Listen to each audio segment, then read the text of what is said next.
Hi everyone, it's Tish with Naptime Creations. Welcome back to my channel, or welcome to my channel. And if you're new, don't forget to subscribe. It's free and it'll help me out a lot, so hit that subscribe button. Today we're going to be making a resin floral trinket dish, so let's jump in and get started. Here I have about 1 ounce of clear resin. I'm using the Liquid Diamonds resin today, and I mixed in some of my Magnolia Sparkle Mylar glitter. You can get this from my Etsy shop. I added about 1 tablespoon of that glitter, mixed it in really well, and poured it right into this mold. Here I'm going to go in with some violet interference mica powder. You can get this from Laura's Art Corner. I just mixed that in with some clear resin. And I poured that right on top of that Magnolia Sparkle glitter. Now I'm going to go in with some luscious plum epoxy paste, also from Laura's Art Corner.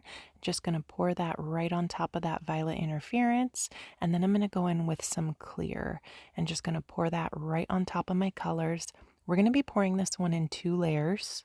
And this is pretty much going to be it for layer number 1. Super easy to make these. I'll link all the materials I'm using down below in the description box, along with any coupon codes that I have.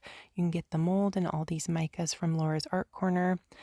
For this final layer, I took some black pearl mica powder and I mixed in a little bit of alcohol ink, just 3 drops.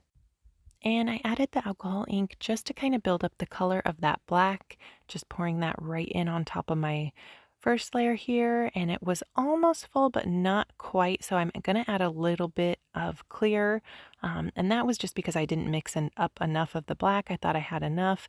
This mold takes about 9 ounces to fill up all the way, and my friend actually sells this mold on her website. I'll link it down below as well.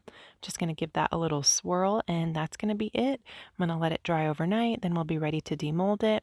And I did mix up my resin off camera just to save time, but if you're new to resin and you want to see a tutorial showing step by step how I mix my liquid diamonds, I will link that down below. I have a short 1-minute video showing you step by step how to mix your resin. So here we are, ready to take it out of the mold. I was so excited to see how this one turned out. I had never made one like this before.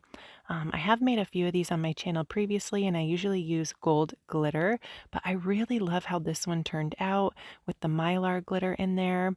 And this mold has a matte finish, so the flower has a matte finish as well, but you could use this for a trinket dish. You could also get command tape and hang it up on the wall for like wall decoration.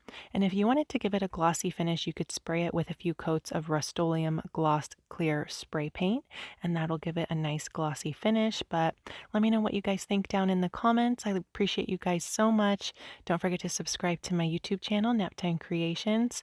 Let me know if you have any questions, and let me know what colors I should do next. I hope you guys are all doing wonderful, and I will see you soon for another video. Bye, guys.